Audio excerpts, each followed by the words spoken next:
ده هو يوكن إلما، عيل فنان. طب ليه فنان؟ لانه بداها من الصفر. تقصد ايه يا عم الشربو؟ تعالى لما اقولك. الولا قدر لوحده يعيد بناء نادي الكندو اللي كان على وشك الانتهاء، وهو الاقوى بين المتدربين اللي هو اختارهم. والشاب الكحيان ده هو كويتيو، بيتدرب وطالع عينه، بس الواد مش عايز يستسلم ابدا لان قدوته واقف معاه وبيدربه.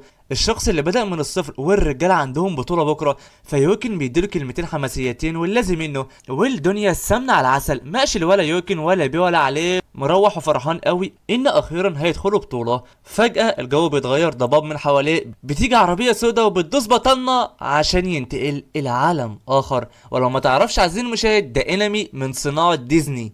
الاشرار هم اشرار ديزني حرفيا، لا بجد مش بهزار، هم اشرارها.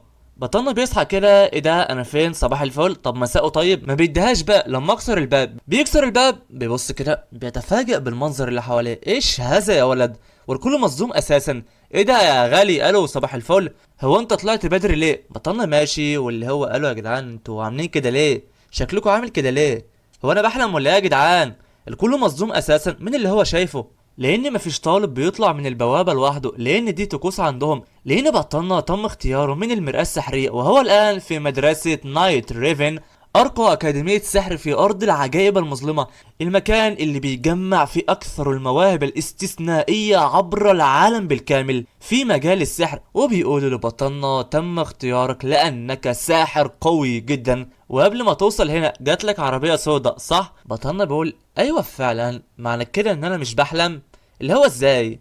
بس ثانيه يا جدعان، كده سحر ايه يا جدعان؟ انا ما بعرفش السحر اساسا. هو موجود، انا ما اعرفش ان هو موجود. الاستاذ بيتفاجئ، ايه ده معلش ما تعرفش ايه يا غالي؟ واللي بيصدم اكتر ان الولا يمكن ماشي، اللي هو مروح بيته بقى. سلام يا جدعان. طب ليه يا عم الشرب الولا مروح؟ ده جات له على طبق من ذهب. هقول لك عزيزي المشاهد، عنده بطوله بكره، حلم حياته، بقاله 5 سنين بيعافر عشان حلمه. الكل بيتكلم عنه انه مستحيل يبقى فيه طالب عاقل يرفض الدخول للاكاديميه. وبيظهر وسط كل ده الكائن ده اللي بيكون سامع كل حاجه، وبيطلب من بطلنا انه ياخد مكانه. طالما انت مش عايز، طب يا عم دي فرصه بالنسبه لي. والكائن اللي قدامك ده يا صديقي اسمه جريم، اللي بيتمنى يكون اقوى ساحر على مر العصور. اول ما بيقول كده الكل بيموت ضحك، لان وحش وساحر ما يجوش مع بعض ابدا. الولد بيتعصب وبيقول لهم طب لما اوريكم سحر بقى، وبيولع المكان بنيران زرقاء على الكل. حرفيا المكان بينهار وبيولع هنا وهنا وهنا. هتقولي ثانيه ثانيه ثانيه يا عم الشرب، انت نصاب ولا ايه؟ انت قايل من شويه ان دي اقوى اكاديميه سحر في العالم، محدش قادر يوقف البتاع ده، البتاع اللي شبه القط ده. هقولك مش كده والله يا صديقي، بس محدش مهتم. حرفيا حرفيا في ناس فرحانه، في ناس بتضحك،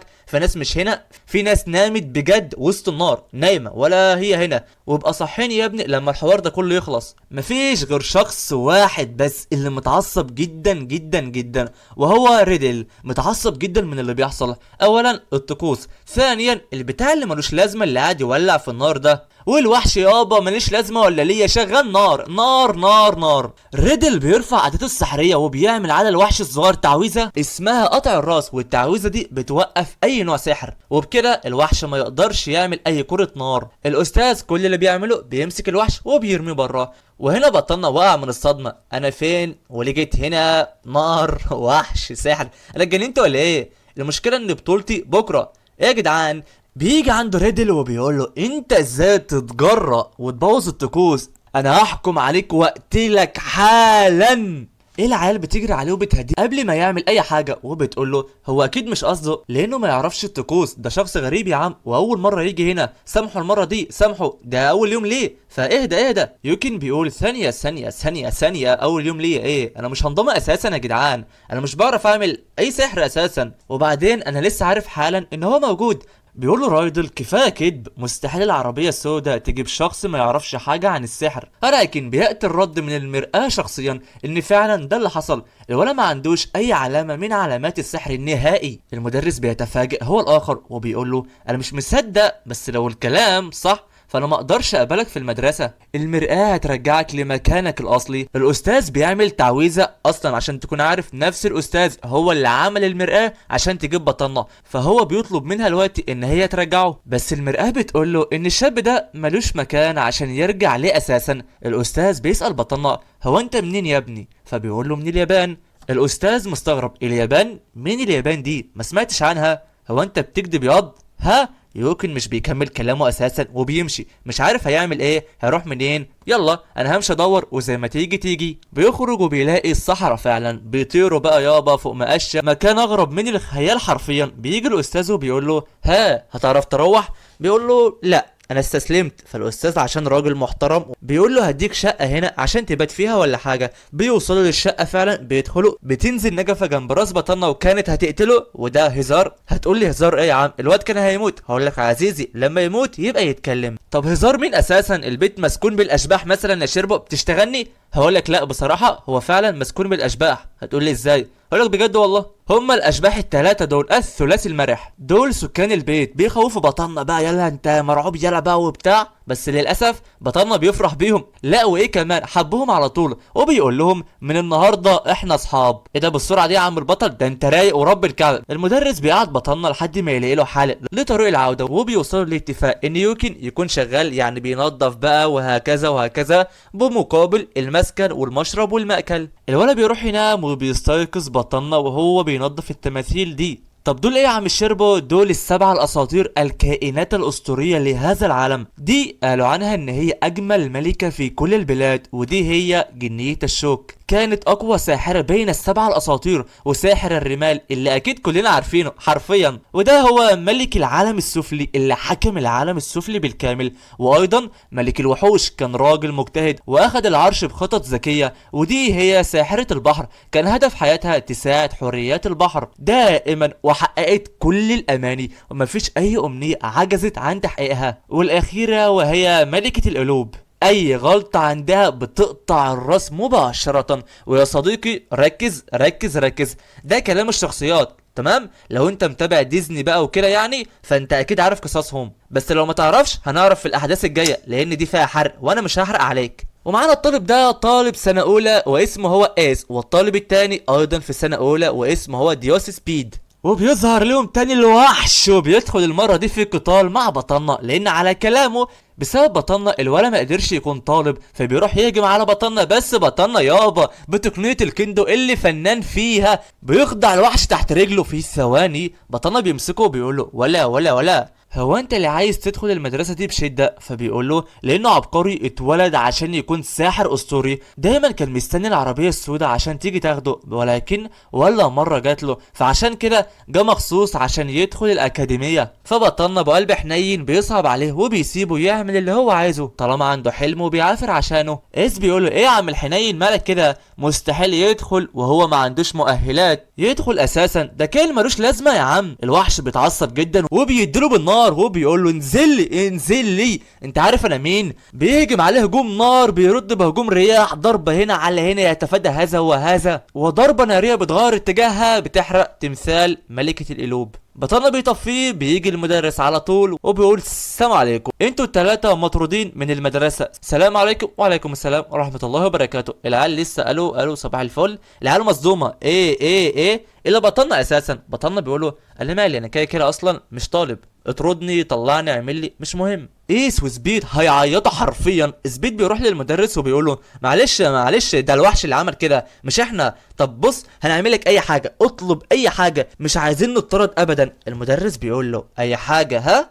متأكد؟ وفعلا اداهم فرصة ان هم يجيبوا حجر سحري عشان ينوروا قاعة الاكل، ولو جابوه هيرجعوا للاكاديمية، ولو ما جاش على الصبح فانتوا كلكم مطرودين بره الاكاديمية. والان العيال متوجهة نحو المنجم عشان يجيبوا الحجر السحري، وهم في طريقهم للمنجم بيلاحظوا بيت بيروحوا له لعل وعسى حد يساعدهم، حد يفيدهم كده ولا كده. فبيلاقوا المكان صغير جدا جدا وموجود 7 كراسي اصغر من حياتي حرفيا. حتى العيال بتدور مش لاقيين ولا شخص ولا حاجة مفيدة، الحاجة المفيدة اللي بيلاقوها هي شمعة وبس. بطلنا بيقول لسبيد ولعها بسحرك، بيقول له ما اقدرش لان سحر مش قوي، لازم يكون سحرك قوي، اهم حاجة ان الساحر يقدر يتخيل سحره بثبات، عشان لو ما عرفش فسحره مش هيتبلور. انك تستخدم سحرك بحرية محتاج تدريب كبير قوي، عشان كده موجود مدارس للسحر. بس بيجي الفنان وبيولع الشمعة وبكل سهولة وبيقول لهم اي خدمة يا ولاد، انا جيت هنا عشان اساعدكم. العيال بتقول له هو انت ناوي على ايه؟ اكيد مش جاي كده من فراغ، في سبب صح؟ بيقول لهم ايوه انا هجيب الحجر السحري عشان اقدر اطور من سحري. العيال بتقول له طب ما تروح لوحدك واحنا مالنا اساسا، طالما انت جامد تنين كده يابا روح لوحدك. الولد بيعيط بيقول لهم لا لا اكيد اقدر اروح لوحدي بس انا ما اقدرش، يعني قلت احنا جماعه بقى وكده فاهمين. عزيزي المشاهد ده عبط، الولد مرعوب يروح هناك اساسا. تعالى فعليا دلوقتي نروح للمنجم. العيال بتدخل وبتدور ومش لاقيين اي حاجه، بيكسروا في الصخر وبرضه مش لاقيين اي حاجه، والعيال لسه واقفه. فبيسمعوا صوت طالع وبيردد جمله واحده بس، مش هديهولك مش هديهولك، واذ بيه بهذا الكائن الغريب. بس الرجاله بتكون عملت حسابها واستخبت فعلا. العيال بيقولوا هل هو بيحمي الحجر السحري؟ فلو فعلا بيحميه فلازم نجيبه. فسبيد على طول عايز يجيبه باي طريقه، مش عايز يطرد من المدرسه برضك، لسه رايح عليه. العيال بتمسكه وبتقول له اهدى الموضوع خطير. بيقول لهم خطر خطر ده عليكم انما انا لا، انا مش هسيب الحجر. الفنان سبيد بيروح عشان يحط على الوحش. لا رايق يا عم سبيد، بيدخل وبياخد ضربه واحده بس وتمت الاطاحه بسبيد. ايه ده يا شربو، هو مش المفروض العكس؟ هقول لك والله انا ما اعرف، يعني سبيد اللي عامل فيها 7 البرومبا انا مش عارف. بطلنا والرجاله بتروح وراه عشان يساعدوا سبيد. ضربه رياح وبعدها ضربه نار، ولكن كل ده بدون فايده. اللي بيعملوه ان هم يشتتوا الوحش. بيلاحظ بطلنا وجود حجر سحر قدامه، بس الوحش بيروح وراهم وبيفلق وراهم. بطلنا بيشتري سبيد وبيهرب من المكان. العيال قعدت تاني وحاليا بيفكروا في خطه عشان يطيحوا بالوحش، بس مش لاقيين خطه مناسبه. فبطلنا بيقول لهم في طريقه لحل كل حاجه، لو ما قدرناش عليه 1 ضد 1 لازم نجمع قوتنا وهنقدر نطيح بيه. والعيال طبعا بتوافق. هنا بطلنا بيشتت انتباه الوحش وبيطلعه بره المنجم. ايس بهجوم رياح مره واثنين وثلاثه ومش قادر يصيبه، ولكن في النهايه واخيرا بيقدر يصيبه. بعدها على طول نار جريم الفنان بتولع في المكان، وفي النهاية ضربة سبيد وهو مرجل حرفيا بيضربه مرة 2 3 4 5 لحد ما اخيرا بيقدروا يوقعوه. وبعدها هجوم من الثلاثي المرح بتاعنا بينهي على الوحش تماما. الرجالة فرحانة جدا جدا وبيشكروا بطلنا، لان لولا تفكير بطلنا ما كانوش نجحوا من الاساس. بس الوحش بيقف تاني ورايح عشان يتخلص منهم. بيجي هجوم ناري واحد بس بيمحي حرفيا الوحش بالكامل، واذ به برايدل. ورايدل يا جدعان بيكون حارس منزل، والمنزل اسمه هو هارتسلا بيول، والمنزل ده برضك اللي فيه ايس وسبيد. فبيقول لهم ان هو سمع الشكوى من الاستاذ، والاتنين دول خرقوا القوانين. المفروض كانوا يتجمعوا ويغنوا على الساعه 4 العصر وهما الاتنين ما كانوش موجودين هناك. دي جريمه كبيره. العيال مش فاهمه حاجه، يعني ايه يا اسطى نغني ايس هندس؟ انت بتقول ايه يا عم؟ صباح الفل. وبيتقبض عليهم وبيمشوا من المكان. بعدها بطلنا بيرجع وبيجيب الحجر السحري فعلا عشان يرجعه للاستاذ. ونعود للاستاذ فرحان جدا ان بطلنا فعلا جاب الحجر السحري، وبيقول البطلنا ان هو عنده موهبة سيد الوحوش. مرآة الظلام هي اللي بتختار طلاب مدرسة نايت ريفن بسبب مواهبهم السحرية. فالعيال بتفتخر وبيتكبروا قوي بقدراتهم السحرية، ومحدش بيفكر ابدا ان هو يتعاون مع زميله. فالاستاذ فرحان جدا ان بطلنا خلى الطالبين سبيد وايس يتعاونوا، وبيقولوا كمان ان بطلنا عنده موهبة هيحتاجها في المستقبل. والان تم الغاء طرد سبيد وايس، وبيدي فرصة لبطلنا والوحش جريم لدخول الأكاديمية كثنائي. جريم اللي عنده قوة سحرية هيساعد إلما اللي ما عندوش قوة سحرية، وانت يا إلما هتكون أمين على جريم عشان لو عمل مشاكل ولا حاجة، لأنه مش بيعرف يتعامل مع البشر لحد الآن. جريم مش مصدق نفسه، يعني إيه؟ يعني أخيرا هقدر أدخل الأكاديمية، يخرب بيت أم الجمدان. والمدرس بيديله حجر سحري عشان يقدر يستعمله وبكل سهولة، وبطلنا بياخد كاميرا أشباح عشان يقدر يصور حياته هنا. ونعود الى ايس وسبيد وهم فعلا بيغنوا المنزل هارتسلا بيول اللي رايدر حارس ليه. هنا يا جدعان الكل زي ما انت شايف عاملين ازاي، ورايدر قاعد فوق على العرش. بطلنا وهو نايم بيحلم بوردة ابيض، ومجموعة من العمال بيلونوها للون الاحمر عشان اي غلطة بيتم قطع الراس على طول، لان الملكة بتحب الورد الاحمر وبس. وبعدها بطلنا بيصحى من الحلم الغريب ده على صوت شخص بيخبط على الباب في نص الليل، وبيكون الولا ايس ومعمول عليته الريدل. ايس داخل وبيقول مستحيل ارجع لبيت هارتسلا بيول ده ابدا، وبيقرر لوحده من تلقاء نفسه ان هو يعيش مع بطلنا من النهارده. طيب يا شربو الولا ايس ده جه هنا ليه اساسا؟ وايه حكايته الطول اللي عليه؟ بص والله صديقي سؤال حلو، تعالى معايا نعرف ايه اللي حصل. هنا ايس كان جعان وراح عشان يدور على اكل، فتح التلاجة فالراجل لقى تورته جميله بالعسل بالجمال ده كله. يعمل ايه؟ اكل واحده والطعم عاجبه قوي قوي قوي، وهو فرحان ولكن يا فرحة ما اكتملت، بيجي حارس المنزل وبيقول له انت راجل قوي ياض عشان تلمس حاجة تخصني، القانون رقم 89، اوعى تاكل اي كعكة بدون اذن الملكة، دي جريمة ولازم تتعاقب، فليقطع رأسك يا الفتى. وبيعمل عليه الطوق، وزي ما شرحت قبل كده الطوق ده بيمنع السحر النهائي. وحاليا الولا ايس بدون سحر. بطلنا بيقول انت غلطان يا عم ايس، انت اللي سرقت الكعكة من غير اذن، ما ينفعش كده، لازم تعتذر له بكره، فاهم؟ بيقول له ايس انا ما عنديش مشكلة، بس طالما دي فكرتك فانت لازم تيجي معايا، اتفقنا؟ بيقول له بطلنا انا برضو ما عنديش مشكلة، اتفقنا يا عم. وبعدها العيال بتروح تنام، هنا ايس مش عارف ينام. طب ليه؟ الاشباح عاملة مع الغلط، بيلعبوا بالباخ. وفي الصباح الباكر بيجي الزميل التاني وهو سبيد، وبيرزع له كلمتين عن غلطه بقى واللي عمله بقى وما ينفعش بقى، وان كمان في 3 اشخاص اتعمل عليهم سحر فليقطع رأسك من حارس المنزل الريدل. وبعدها بيقول له ان لازم يروح يتأسف، لسه ما كملش كلامه بيلاقي بطلنا اخد اسم القفاه عشان يروح يعتذر فعلا لريدل. اصل معلش في الكلمه يا صديقي، الولا ما عندوش سحر، في عالم كله سحر، وبيروح يدرس كمان في كليه سحر، فانت عايز ايه اكتر من كده؟ مزله بالمعنى الحرفي. وبعدها جماعتنا بتوصل قدام المرايه دي، وهي بتربط بين جميع المنازل، والمراه دي هي بتاعه منزل هارتسلا بيول. بعدها الرجاله بتدخل من المراه وبيوصلوا قدام بيت فاخر من الاخر، وبيلاقوا شخص من بعيد وهو بيلون الورد للون الاحمر، بيردد لو ما عملتش كده هيتم قطع راسي، لو ما عملتش كده هيتم قطع راسي. بطلنا بيسمع الكلمات وبيفتكر نفس المشهد اللي حلم بيه، وده هو كيتر دياموند في السنه الثالثه. بيبص على سبيد وايس، بيعرف ان هم في السنه الاولى، والولد اللي على اليمين هو اللي سرق الكعكه، ايوه هو ايس. بيروح عنده بسرعة عشان ياخد كام صورة، لان هو مشهور جدا جدا، الكل بيتكلم عليه. بياخد الصورة وبيعمل للرجالة منشن على منصة ماجي كام، وهي يا صديقي زي الانستجرام في عالمنا الحقيقي. وبعدها بطلنا بيسأله هو ليه بيلون الورود للون الاحمر، فبيقول له عشان بتكون لايقة على الحفلة، والكعكة اللي اكلها ايس هي لحفلة عيد ميلاد. وبعدها بيطلب منهم كلهم يلونوا معاه الورد للون الاحمر. بطلنا مع ايس عشان ما عندهمش سحر، وسبيت مع جريم هيعملوا بالسحر. يا صديقي جريم ما يعرفش غير سحر النار، بيولع المكان،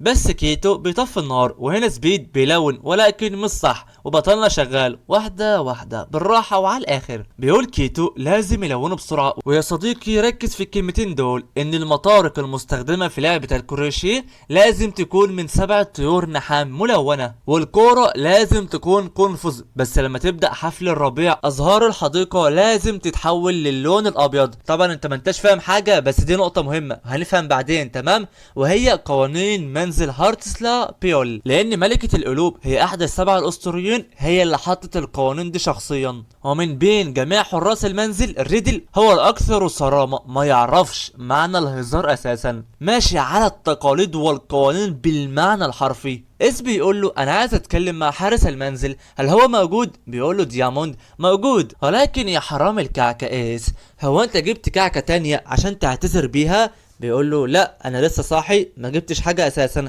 بيقول له كيتو للاسف كده هتخترق القانون رقم 53، لازم تستبدل الاغراض المسروقه، وبكده ما اقدرش اسمح لك يا ايس انك تدخل. بيعمل تقنيه وهي وهو وهم وهن بطاقه الانقسام، بيتضاعف عدد الولع كيتو، وبيمسك العيال وبيرميهم في ثواني معدوده بيكونوا بره البيت. هنا العيال ماشيه بتكلم نفسها، ليه؟ لان كيتو استغلهم، خلاهم يلونوا الورود وبعدين ما ساعدهمش، طردهم وبس. وحاليا الرجاله رايحه للكليه، وبالصدفه بطلنا مع سبيد وايس والولا جريم في نفس الفصل، ورايحين للدرس الاول، الحصه الاولى من المدرس ديفوس كوريل استاذ علم التعويذ. ننتقل في ثواني للدرس الثاني مع المدرس موزور سترايدن، وهو مدرس تاريخ السحر والفنان لوشيش القط يعني. والدرس الثالث من المدرس اشتون فارجاس مدرس التربيه البدنيه، تمرينين في السخان وشغل عالي العال. ولكن يا صديقي العيال كلها بتموت، وبطلنا باين عليه ان هو لسه بيسخن، وبعد اليوم المتعب ده كله بيروح عشان ياكل بوفيه مفتوح، حرفيا كل ما تشتهي ويخطر على بالك تقدر تاخده من هنا. الكل بيدور على مكان يقعدوا فيه، هنا مش لاقيين.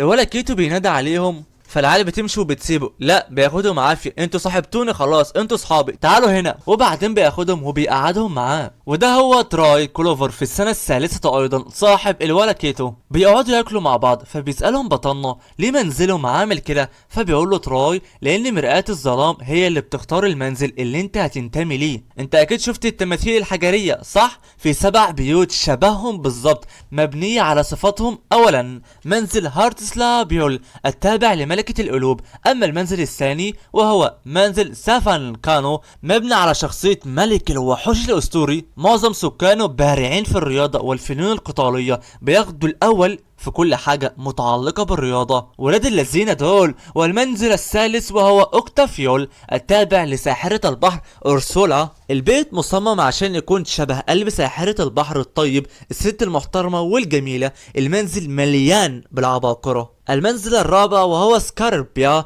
بيمثل شخصية ساحر الرمال. معظم الطلاب بيقدروا يتنبؤوا بالمستقبل، ويا صديقي عشان تكون عارف حاجة مفيش حاجة زي دي، لا يعلم الغيب إلا الله. والمنزل الخامس وهو بوفي موري مصمم عشان يكون شبه إصرار أجمل ملكة على مر البلاد. معظم الطلاب بارعين في علم التعويذ واللعنات زي أجمل ملكة بالظبط، وبيهتموا جدا جدا بالأزياء بقى يابا وبالإتيكيت وبالأوتفيت وحاجة كده موت الموت، ناس راقية من الآخر. وبعدين منزل إجنيهاد المبني على شخصية ملك العالم السفلي، وهو مليان بطلاب هندسة الطاقة السحرية والتكنولوجيا وكل ما لذ وطاب، بس العيال متوحدة مش بتحب تروح وتيجي. وبعدها أخيرا منزل دياسومينا مبني على روح جنية الشوك النبيلة. الكل في دياسومينا بارعين في كل أنواع السحر. بص هنا كده يا ايس انت وسبيد شايفين ده؟ العيال بتقول له شايفين، بس في طفل في نصهم، هو ماله عامل كده ليه؟ بيقول كيتو لا لا لا ده قدي، ده في السنه الثالثه. اللي ولا بيظهر من قدامه بيقول له صح. العيال بتترعب، ايه ده يابا انت جيت امتى؟ صباح الفل،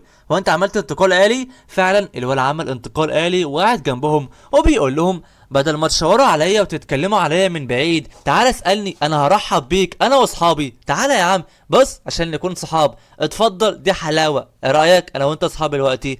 العيال مستغربة، ولكن الاستغراب بيزيد اكتر. ليه؟ لان الولا اختفى في ثواني من قدامهم. سبيد مستغرب هو ازاي سمعهم اساسا في مليون واحد بيتكلم. صباح الفل، ده غير كده او كده الولا بعيد كل البعد ده. بيقولوا كيتو منزلهم في ناس غريبة جدا. حارس منزلهم هو مالوز، بيتقال ان هو من افضل 5 سحرة في العالم بالكامل، حتى ان احنا حارس منزلنا قوي جدا جدا جدا. شايف الطوق اللي حواليك ده يا اس؟ دي تعويذته المميزة واسمها فليقطع رأسك. كل شخص عنده تعويذة مميزة بناء على شخصياته واختصاصاته. يعني عندك كيتو تعويذته المميزة وهي الانقسام اللي احنا شفناها من شوية. اس بيقول يعني انا ما اقدرش افك الطوق ده غير لما اجيب له كعكة، ده القانون رقم 53 تبا له لقوانينه عشان حتة كعكة يعمل فيها كل ده، ده مجنون. فبيجي من وراه ريدل وبيقول له مين المجنون يا بتاع انت؟ وبعدين طالما قاعدين هنا يبقوا اخدت عذر من المدير، شكله متساهل معاك اوي انك تخترق القوانين وما تتعاقبش، ده هيودي المدرسة للهلاك والدمار. لازم نقطع رؤوس كل من ينتهك القوانين من غير اي تردد. بيمسك ايس وبيقول له كنت بفكر اشيل عنك الطوق لو اظهرت شوية ندم، بس شكلك مش ندمان ابدا ياض. لازم تفضل لابس الطوق بقى طالما ما عندكش سحر، مش هتولع في اي تمثال تاني زي المرة اللي فاتت ياض. على فكرة منهج سنة اولى معظمه محاضرات، فما تقلقش يا جميل، مش هتستعمل السحر قوي والوقت كفايه كلام. يلا خلصوا وروحوا للمحاضره. فاهمين؟ القانون رقم 271 لازم تمشي من طاوله الاكل بعد 15 دقيقه من انتهاء طعامك، ولو انت خالفت القانون هتزعل جامد.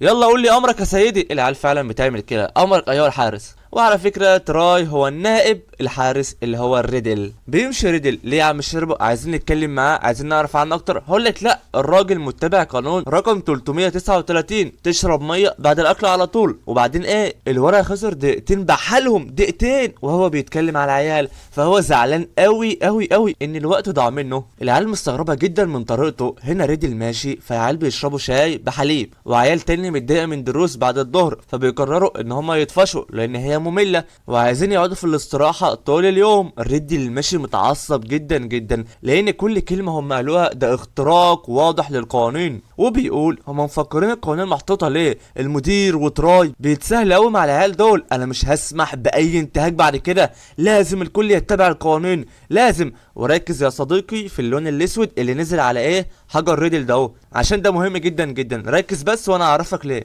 العيال قاعده وبيسمعوا شخص زعلان جدا عشان انتهك القانون رقم 186 ما ينفعش تاكل لحمه يوم التلات. العيال بتحاول تعمل انقلاب، ما بقوش مستحملين اكتر من كده، عايزين يلعبوا يروحوا ييجوا ياكلوا اللي هم عايزينه يعملوه. تراي بيقول لهم يا جدعان هي دي وظيفه حارس المنزل. ريدل بقى حارس المنزل في اقل من اسبوع من دخوله للمدرسه، هو بيتكلم بقسوه وهو صارم جدا جدا، بس ده كله عشان يحسن المنزل وبس. ويا صديقي إس حاليا ما قدموش غير انه يشتري كعكه عشان يراضي ريدل، بس الولا مفلس عامل زيه وزيك مش معاه فلوس يشتري اي حاجه، فبيعرض عليهم الولا كيتو مساعده من تراي لانه شخصيا اللي صنع كعكه الفراوله دي. إس بيروح كده يحب فيه اخويا الكبير عم وعم عيالي المعلم تراي اللي بيقول هاي علمني ازاي اصنع الكيكه في دقيقتين بدون روت. فطبعا تراي بيقول له اوكي بدون روت، طب يلا بينا. تراي ولا هياخد منهم فلوس ولا هياخد منهم اي حاجه، هو طلب واحد بس، هات لي يا ابني المكونات وبس.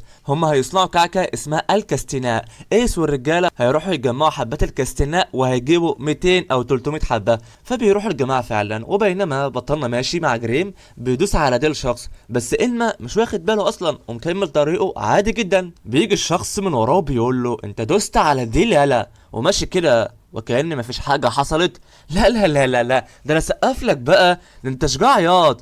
انا متعصب جدا، انا كنت نايم وانت صحيتني وانا مش بحب اللي يصحيني. فبطلنا عادي جدا بيعتذر له، فبيقول له الشخص اللي قدامه انا عرفتك، انت الشخص اللي ما عندوش اي اثر سحري صح؟ بيشمه فعلا ومش بيلاقي اي اثر للسحر. بيقول له انا بصراحة مش بحب اذي اي شخص ضعيف، ولكن انت صحيتني من نومي وانا متضايق جدا. انما بيعتذر له تاني، فبيقول له لا يا روح ماما انا ما اصحاش كده على الفاضي، انا لازم اشيل سنك. وبيرفع رجله زي الصاروخ ارض جوه على وش بطنه، لسه راح يديله ولكن بيجي شخص وبينادى عليه قبل ما يضرب بطنه، وده اسمه الراجي. بياخد صاحبه وبيمشي فعلا من المكان. بطنه مستغرب جدا من قوته، الشخص ده حرفيا كأنه اسد على هيئة بشري. إس والرجاله بينادوا على بطلنا لان هم فعلا لقوا فعلا الكاستناء. الرجاله الوقت هتقشر بقى وتعمل صلصه بقى يابا وتفرم ودنيا دلع ما بعده دلع. بعدها بيطلب منهم تراي ان هم يشتروا شويه حليب مع بيض مع كوبايات الومنيوم والدنيا زي دي. مين بقى اللي هيروح؟ هو سبيد وإنما. بيوصلوا فعلا للمتجر، فبيجي صاحب المتجر واللي هو السيد سام الغامض، موجود كل ما لذ وطاب، سحر بقى من اراضي معزوله او بقايا محنطه لملك قديم، فرعون بقى يابا ولازم منه او بطاقات روت الملعونه، كل حاجه موجوده اطلب ومالكش دعوه. سبيد بيقول له بصراحه ده اللي انا عايزه، اتفضل كل حاجه مكتوبه هنا. العيال يا جدعان فعلا بتاخد الحاجه، هتقول لي ازاي يعني بيبيع ملعون وجثث وكل ده وهيبقى عنده بيض ولبن؟ هقول لك يا صديقي السيد سام الغامض قال لا صباح الفل. فالرجاله الوقت اخدت حاجتها ومروحه للبيت، وهم ماشيين شخص بيخبط في سبيد وبيكسر له البيض. سبيد بيتعصب جدا جدا وبيقول له انت خبطتني اعتذر لي وهات لي حق البيض. بيقول له لا لا لا البيض حلو خده يلا يلا من هنا يلا. بيقول له لا انا عايز فلوس البيض والا هزعلك. بيقول له تزعلني ليه يا حلو انت مين يلا؟ خد البيض ويمشي احسن لك يلا. وبيموت ضحك قدام سبيد. سبيد بيمسكه بيقول له ما تضحكش اوعى تضحك ياض. سبيد اتغير بالكامل زي ما اتغير قدام الوحش، وبيقول له ما يحقلكش تتكلم كده معايا، زعلان مش زعلان حق البيض يجيلي. وبعدين البيض ده له قيمه مميزه عندنا لان هو هيتحول لكعكه جميله، انا هديك على عينك يالا. بيقول له تديني على عيني؟ تدي مين يا روح ماما يالا وانا عشان سكت لك؟ طب تعالى يالا. وبيجي يضرب سبيد، بيتفادى سبيد وبيديله ضربه بترميه على الارض، وبعدها بيروح عشان يكمل عليه بس مش بيوقفه غير كلمة انه كفاية عشان ما تتطردش بره الكليه. الولد بينصدم وبيسيب الشخص اللي قدامه فعلا. طب ليه يا عم الشربو؟ تعالى يا صديقي. سبيد وهو صغير كان عيل شقي بتاع مشاكل عصابات حركات وبركات، حتى ان هو كان صابغ شعره للون الاصفر، وعندهم في اليابان اللي بيصبغ شعره للون الاصفر معنى كده ان هو عيل متمرد بقى والكلام ده كله. المهم الولد كان بيضرب الكل، بيتسابق بالموتوسيكل بقى وبيمشي وبيتباهى بسحره قدام الناس اللي ما عندهمش سحر. ولكن في يوم من الايام وهو داخل اوضته طبيعي جدا سمع امه وهي بتكلم جدته وبتقول لها انا غلطت في ايه؟ انا غلطت في ايه عشان ابني يطلع كده؟ فالولد يا جدعان من ساعه ما سمع الكلمه زعل جدا جدا، لانه الابن الوحيد لامه، وامه ملهاش اي ذنب في طريقته دي. الولد قرر يتغير وفعلا حسن من نفسه ودخل المدرسه دي، وامه كانت فرحانه قوي قوي ان هو دخل هنا، وبعدها اقسم ان هو هيحاول يكون طالب متفوق وامه تفتخر فيه. فبطلنا طبعا بيدوله كلمتين تنميه بشريه، وبيقول له يا عم عاش عليك وكل ده عشان امك جرى يالا، وهتوصل ان شاء الله وهتكون طالب متفوق، والكلام من ده كتير قوي. بعدها سبيد بيفرح من الكلمتين دول وبيمشي، والبيض اصلا يا صديقي هيقدروا يعملوا بيه الكعكه عادي جدا لان هو ما لمس الارض. اوكي. وبعدها هي دي الفنانه الكاستنه ممتازه، بيجي كيتو بيصورها ليه يا عم الشربة؟ عشان يرفع الانستجرام على طول، ما تضيعش وقتك. العيال بتاكل ومنبهره بالطعم والجمال والدلال وحلاوه الطعم. تراي بيفتكر اول مره لما كان صديقه ريدل اكل فيها كعكه الفراوله وفرحته وحلاوته بيها. كيتو بيقول له يا عم تراي عايزين نعمل الحركه، ها سحرك المميز. بيقول له يا عم قشطه. تراي بيسال كل شخص عن اكله المفضل، الكل بيقول له نوع اكله المفضل. فعلا الولد بيعمل سحر كده على الكعكه، الكل بياكل تاني وحرفيا نفس طعم الاكل اللي بيحبوه اللي هم قالوه. الولد سبيد بيحب فطيره الكرز وفعلا هو ده الطعم. جرين بيحب التونه وفعلا هو ده الطعم. وسبيد بيحب عجينه الرز برضك الطعم. انما بيحب السمك المشوي مع الرز مع الشوربه وبرضك ده الطعم. ودي تعويذه تراي المميزه، ده سحر بيغير الخصائص عمليا ويقدر يغير لك برضك اللون والريحه، بس مش بيدوم لوقت طويل. الكل حاليا راجع لبيته، ايس بياخد الكعكه وبيروح ينام عند انما، وسبيد بيحرسه عشان ما يعملش حاجه غلط كده ولا كده. وتراي وكيتو بيروحوا يطمنوا على العيال، فبيلاقوا ان كلهم معمول عليهم طوق السحر بتاع ريدل لانهم اخترقوا القانون رقم 256. ليه يا عم شربوا؟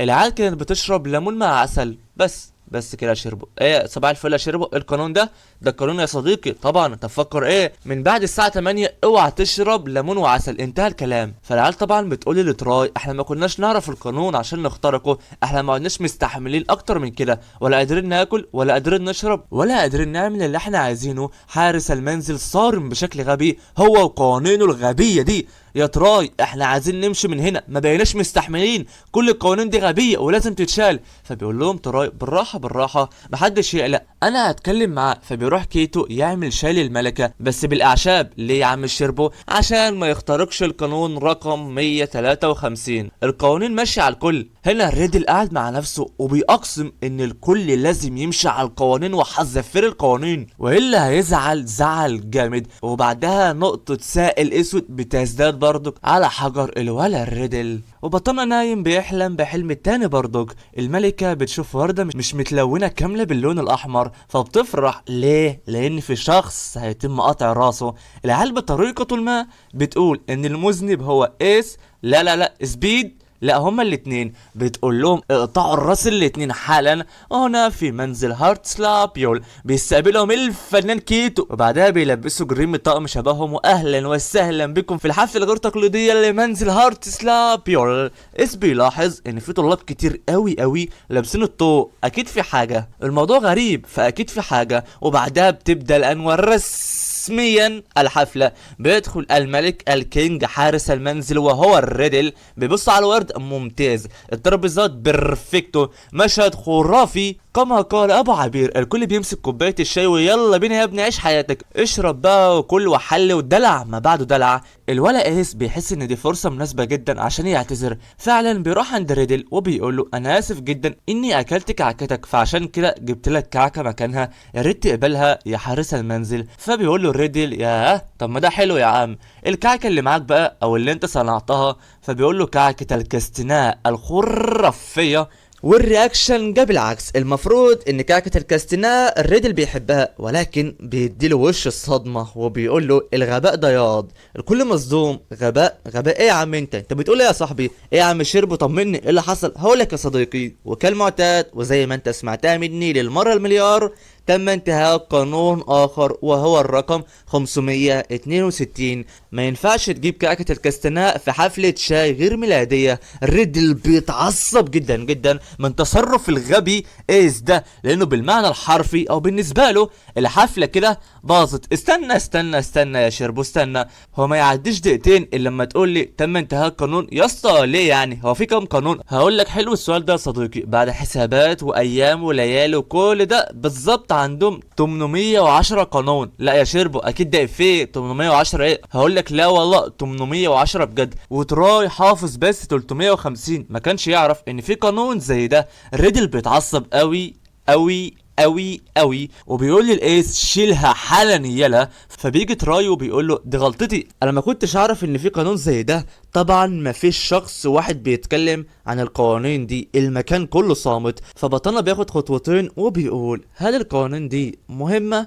وبالذات القانون ده، لان معلش في الكلمة محدش هنا زعلان خالص ان ايس جاب كعكة الكاستناء. ايس بيقول له كلام انما الصح، انت غبي انت. فبيقول له غبي؟ انا غبي؟ مين اللي غبي؟ اس بيدخل في شمال وبيقول له انت غبي وقوانينك غبيه وانت متسلط، قوانينك دي ملهاش اي 30 لازمه. اثبيت بيقول وانا كمان واقف في صف الولا ايس، كلامه سليم، القوانين دي مش منطقيه يا ريدل. ايس بيلف وشه وبيحرض الكل على ريدل وبيقول ان الكل متضايق من تصرفاته بس محدش قادر يتكلم. شويه صعاليك جبنه مفهومش راجل يتكلم. فبيسالهم ريدل هل فعلا الكلام ده صح؟ فبيقولوا لا لا لا لا صح ايه، القوانين دي احسن حاجه، لولا القوانين كنا مشينا شمال. فايس بيلعن فيهم لان هم الجبنه. فبيقول ريدل في السنه اللي انا عملت فيها كحارس ما اطردش ولا شخص واحد بس ولا حتى طالب في منزل هارتس لابيول، واحنا البيت الوحيد اللي اخد الانجاز ده. معنى كده ان ريدل هو الاكثر صلاحا وعنده افضل الدرجات واقوى السحر بين طلاب المنزل ده. فانكم تطيعوني هي الطريق الصح، وبكل تأكيد انتم الغلطانين انا الصح. طالما مش على القوانين يبقى انا الصح، انتوا الغلطانين لانكم انتهكتوا القوانين. هقطع جميع الرؤوس لو محدش طعني.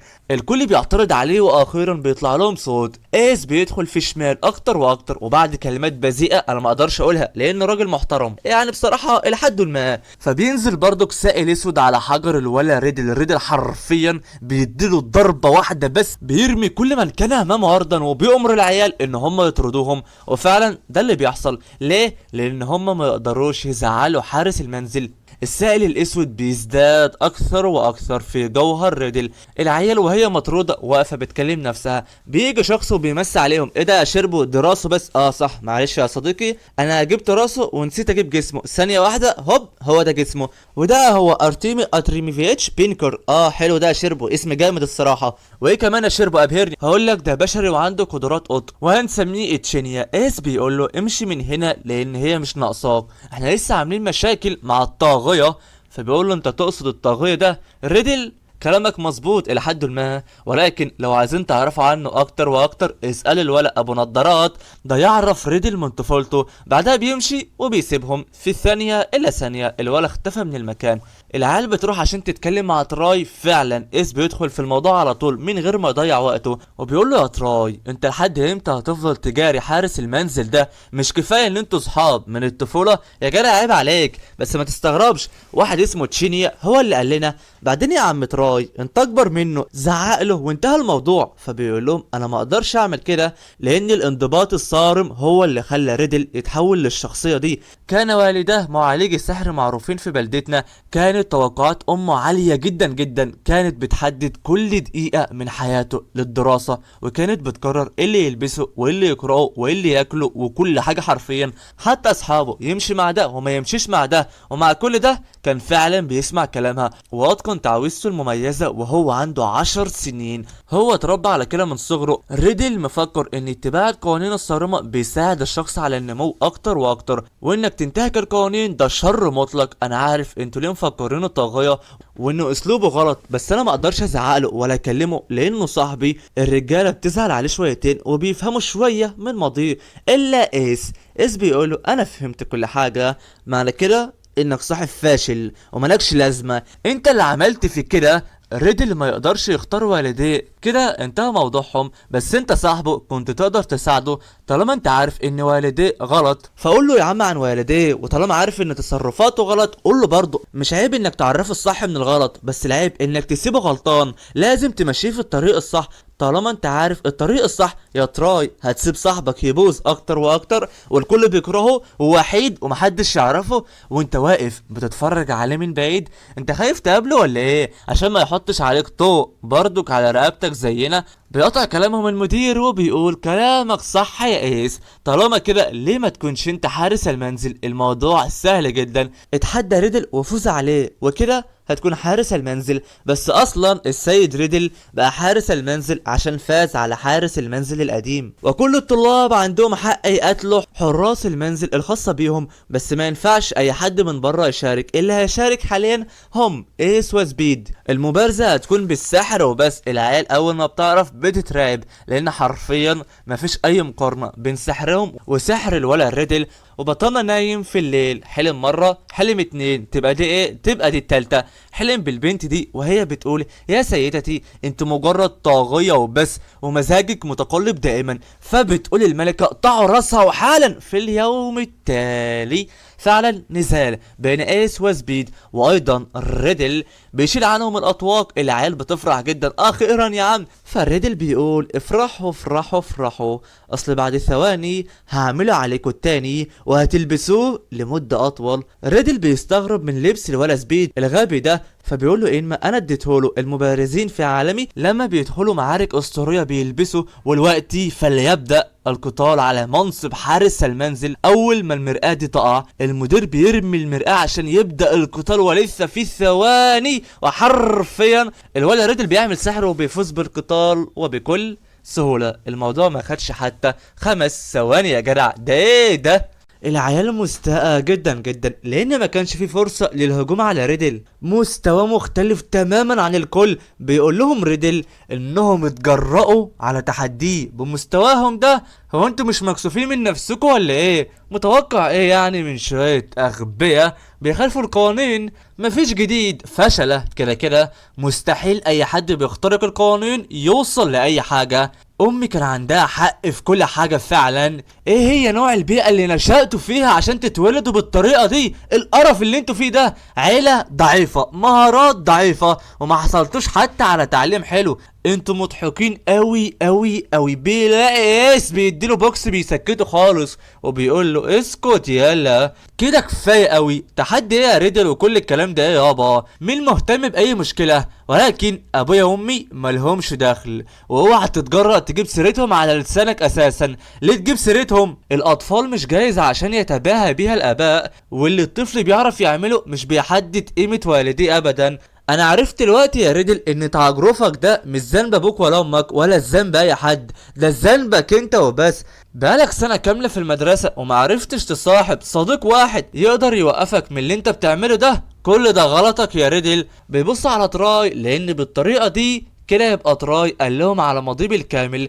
ايس بيكمل كلامه وبيقول له صح انك اتربيت تربيه قاسيه من امك، بس انك تتكلم عن امهات الناس ده عيب قوي قوي قوي، ويبين ان عقلك صغير وطفل. ياه انت بس مجرد طفل، بالصدفه طلع عندك سحر حلو وبس. ريدل بيفتكر كل لحظاته مع امه وهو في عيد ميلاده الثامن. امه بتديله كعكه غنيه بالياستين وخفيفه السكر عشان تحافظ على وظائفه الدماغيه، فبيشكرها ريدل. ولكن الولد نفسه ياكل كعكه الفراوله ولو مره واحده بس، فبتزعقله وبتقول انت مش ابني ولا انا اعرفك، انت ازاي تقول كده؟ الكعكه دي مليانه سكر وهتضيعك، فاهم؟ بيقول لها حاضر يا ماما. وبعدها بتراقبه وهو بيذاكر، فامه بتقول له انت عندك ساعه فاضيه حاليا هتذاكر فيها علم الجرعات، فاهم؟ بيقول لها حاضر يا ماما.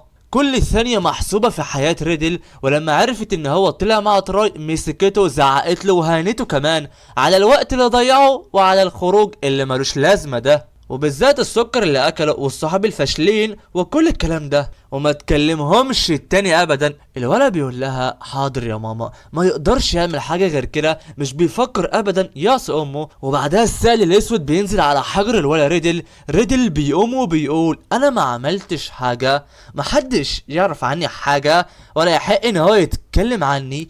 اس بيقول له صح صح يا الطفل المدلل. ريدل بيتجنن وبيقول له اسكت اسكت اسكت اسكت اسكت، انا امي ومستحيل تغلط، ومعنى كده انه مستحيل اغلط، انا عارف كده. وبعدها العيال بترمي عليه البيض، وبعدها الكل بيعمل عليه انقلاب فعلا، انت غبي وانت حمار وانت طفل وملكش لازمه وعيل كذا وكذا وكذا وقوانينك ملهاش لازمه وغبيه شبهك. فرجالتنا بتلاحظ الانقلاب المفاجئ اللي حصل ده وكمية المشاعر اللي كانت جواهم من البداية. العيال بتدخل في رجل شمال، ضرب بقى ضرب، كلمات قاسية وانت يا ابن كذا وامك وبابا وكلام كبير. الكلمات بتنزل كالصعقة على قلب الولا ريدل.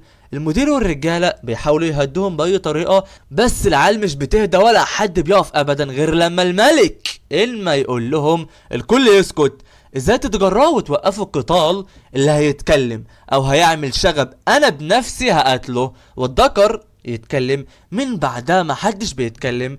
إلما بيروح عند ريدل بيطمن عليه، بس ريدل خلاص بقى حاجة تانية خالص، نبرة الصوت اتغيرت، الشكل وكل حاجة اتغيرت، وبيقول مين اللي رمى عليا البيضة؟ مين؟ يلا حد يتكلم. انت؟ لا لا لا انت، لا انت ولا انت، مين؟ طب محدش يتكلم؟ طيب الكل هيتعاقب حتى لو كان مين، فليقطع رؤوسك جميعا. الكل هيتعاقب هنا وهنا هنا، انت وانت لازم تتعاقب، لازم تتقطع رؤوسكم كلكم، محدش فيكم يقدر عليا، انا الريدل لاني بتبع القوانين. المدير بيقول له اهدى يا ريدل، لو انت بتتبع القوانين مش هتعمل كده، اهدى. العيال بتحاول تهديه باي طريقه بس محدش قادر عليه، وكميه السائل الاسود بتنزل بشكل جنوني، بتزيد وكله نازل فوق حجر الولا ريدل. بيقول له ايه انت يا عم الهايج، انت الامور مش بتمشي كده، احنا قلنا طفل مدلل مش طفل متعصب، اهدى يا غالي شويه. ريدل بيقول له بتقول ايه؟ اسحب كلامك حالا يلا، عايز تتقطع راسك ولا ايه؟ طيب عايز تتقطع، انا هقلبها فوق راسكو كلكو. بيرفع كل الاشجار من حواليه وبيرميهم كاملين على ايس، بس قبلها بلحظه واحده بس تراي بيعمل سحره وبيحول كل الاشجار لورق. تراي واقف ولي اول مره في حياته في وش صديق الطفوله ريدل، وبيفك سحر الولا ريدل اللي هو الضوء على العيال بسحره الخاص، لان سحره الخاص بيقدر يبطل اي سحر لمده معينه. تراي بيعترف بغلطه انه ساب صاحبه كل الفتره دي وما قالوش كلمه ولا نصيحه حتى، وبيندم انه ما غيروش في اول لقاء بينهم. وتعالى يا صديقي نشوف اول لقاء بين الاتنين. هنا تراي وتشينيا قابلوا الولا ريدل، بس الولا قفل الشباك ودخل، وبعدها تراي قاعد بيحدف الكوره، فالولا ريدل بيسمع صوت فبيطلع فعلا. بعدها بيطلبوا منه انه يجي يلعب معاهم، فبيقول لهم ما ينفعش انا عندي دراسه، فبيقولوا له تقدر تذاكر في اي وقت تاني عادي جدا يا عم. تشينيا بيقول ان جده قال له ان اللعب برضه دراسه، فريدل بيوافق فعلا، وبيتعرفوا على بعض بقى شويه لعب وحركات، واطلع يا ابني وهات يا ابني وشوط يا ابني وباص يا ابني، تعال على الشجرة. الكل قاعد على الشجرة، فتراي بيسأل ريدل وبيقول له هو انت اكلت كعكة فراولة قبل كده؟ فبيقول له لا الصراحة انا امي قالت لي ان هي مش صحية. العيال بتقول له عندها حق بس لو انت افرطت فيها، ولكن لو اكلت واحدة عادي جدا. تراي بيقترح عليه ان هو يجي ياكل عندهم لان عيلته عندها مخبز. بيروح ريدل فعلا معاه وبيحب المكان وحلاوة المكان، وبعدها ولأول مرة في حياته بياكل ريدل كعكة الفراولة وبيكون طاير من الفرحة. وكل هذا من الماضي، فماذا يحدث في الحاضر؟ ريدل اتعصب اكتر واكتر لما لقى تراي ضده، اتجنن لانه خانه. الولا السائل بقى بيطلع في عصايته ذكرياته، كل حاجة بقت سودا قدامه. بيقول انا عملت ايه؟ انا الريدل، انا الصح وانا دايما صح. وبعدها واللي لحظه تحس ان العالم وقف، ريدل اتغير عصايته، السال الاسود سيطر عليه بالكامل، وبيسمع كلمات الملكه: فلتقطع الرؤوس، فلتقطع الرؤوس. وبعدها ده شكل ريدل حاليا اتحول بالكامل. بينزل ريدل وبيقول: تراي هتقف قدامي؟ مش مهم، انا مش عايز متمردين اغبياء في العالم بتاعي، لان انا اللي بمثل القانون في عالمي، انا هو القانون. بعدها الارض بتتهز من تحت رجليهم، وبيظهر امامهم هذا الوحش، وده وحش اتولد من اللطخة، واللطخة هي السائل الاسود اللي قاعد من الصبح بينزل على ريدل. واللطخة دي عزيزي دي حالة لازم الساحر يتجنبها بأي شكل من الأشكال، لأن الطاقة السلبية للسحر بتتجمع في أحجارهم السحرية لما بيستخدموا السحر، بس الاستخدام المفرط للسحر بيتسبب في تمزق حجرهم السحري، وبعدها بتفيض اللطخة الزايدة، وبعدها بتاكل الساحر بالطاقة السلبية وبتخليه يفقد السيطرة على عواطفه وسحره، وده بيؤدي الى ثورة الساحر، وهي حالة تنمية اللطخة. ريدل اتجنن بكل ما تحمله الكلمة، عايز يقطع الرؤوس على كل من امامه. بيقول المدير لو فضل ريدل كده فممكن يموت بسبب استنزاف طاقته السحرية كاملة، خسارته هتكون كارثية بالنسبة لنا. لسه بيتكلم المدير بنلاقي ريدل بهجوم عليهم، بس المدير مدير برضك بيعمل سحر وبيصد هجوم ريدل، بتنشق الارض من تحتهم، وده شيء مش طبيعي ابدا في الانمي ده يا صديقي. وبيقول: مين يتحدى؟ انا الملك، انا مفيش مني، انا هقتلكم كلكم حتى لو كنتم مين. تعالوا لي كلكم، لازم تنحنوا امامي تطلبوا رحمتي. ايوه انا الريدل. بيرفع كل الشجر وهجوم على الكل، بس المدير بيصد الهجوم على قد ما يقدر، وبطلنا بيصد اول هجوم والرجاله بتعدي منه، بيقف تاني والكل مستعد يقاتل. ريدل بيدي ضربه اولى التانيه التالته، بس المدير بيصد وبيطلب منهم ان هم يهربوا، وبيقول للعيال ان هي تهرب حالا من المكان. ايس بيقف مكانه، بطلنا سبيد وحشنا اسكوادنا داخل، وكلهم عازمين على اعادة ريدل لطبيعته. هجوم جماعي من الكل بس ملوش اي لازمة قدام الولا ريدل. العيال بيقولوا كلمتين زي العسل ان هم مش هيسيبوا ريدل كده ابدا. تراي بيحس بالندم لان ده صاحبه وما عملوش اي حاجة، والعيال دي بتعمل له كل ده، حتى هو كمان رايح عشان يرجع ريدل، وبيطلب من المدير يرجع الطلاب كلهم. كيتو هو كمان بيدخل معانا. يا عم هي جيت عليه؟ لا والله، تعالى يا عم، واحنا الوقت 6 قدام شخص واحد بس. تراي مش ناوي يخسر صديقه اللي ما قدرش يعمل له حاجه من يوم ما عرفه. الكل واقف ضد ريدل بيتجنن تاني وبيقول لهم: تتحدوني انا؟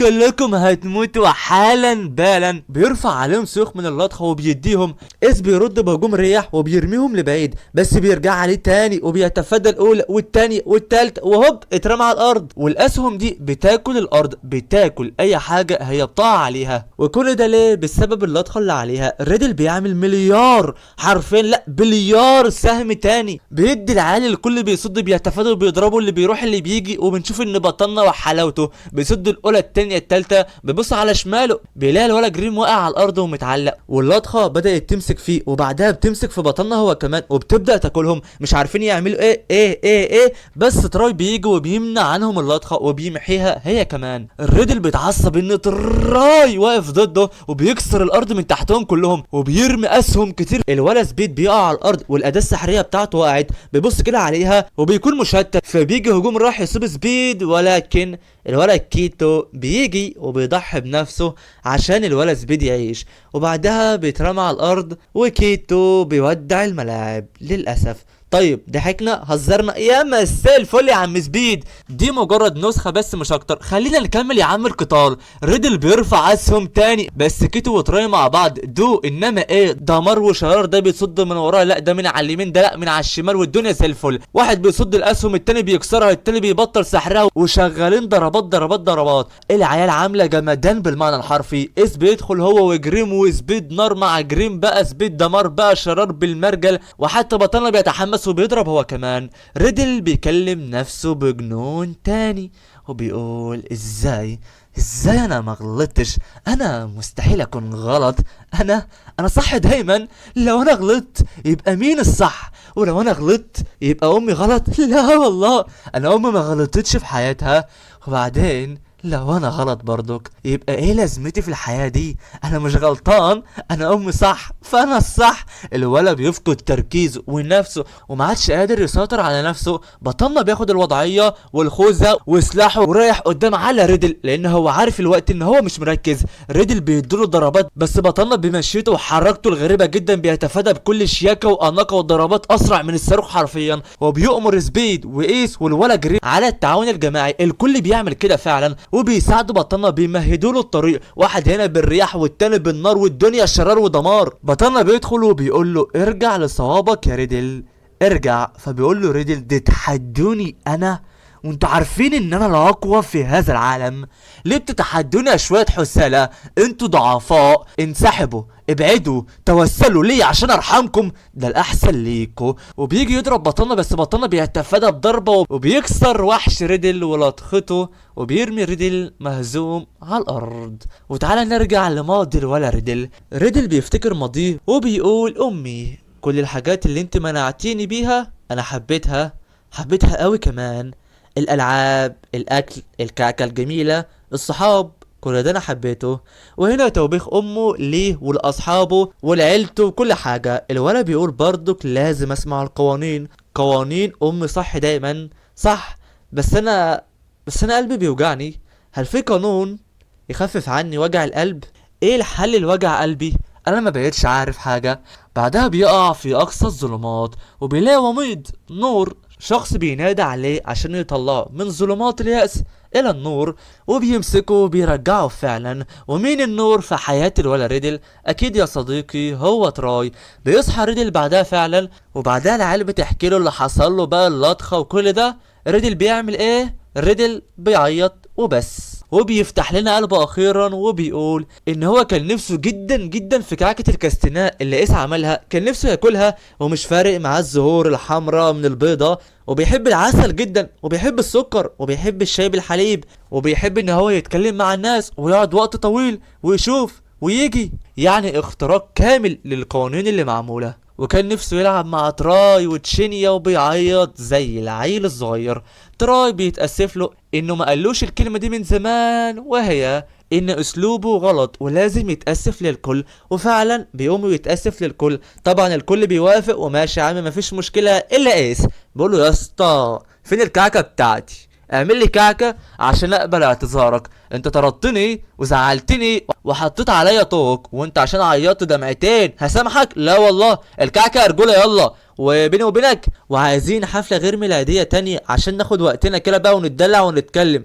صحيح تراي ملوش علاقة بيك، مش هيساعدك، كل ده هتعمله لوحدك تمام. فريدل بيوافق فعلا على كل حاجة، والعيلة هتبدأ تنظيف المكان حاليا وكل حاجة رجعت زي الفل. وعشان ما نضيعش وقتك يا صديقي عملنا حفلة تانية غير ميلادية. بيدخل ريدل الأسطورة والملك، بيبص يمين اوه زي الفل، بيبص شمال زي العسل. الولا ريدل بقى وهو قاعد بيلاحظ ان في شجرة مش كاملة، شجرة باللون الابيض وبس. بيقوم وبيتغير شكله، الكل بيترعب. لا وحياة امك مش تاني، انت كنت حلو من شوية. بيقرب منها وبالعكس تماما هو اللي بيلونها. يا دلالك يا عم ريدل، وهقولها للمرة المليار بس المرة دي بجد بقى. فلتبدأ الآن الحفلة الغير رسمية، كعك بقى والدنيا بقى شاي بقى ضحك هزار بين ريدل وتراي وحاجة زي العسل. ولأول مرة بطلنا بياخد صور لريدل وتراي. ودي نهاية الموسم الأول يا صديقي.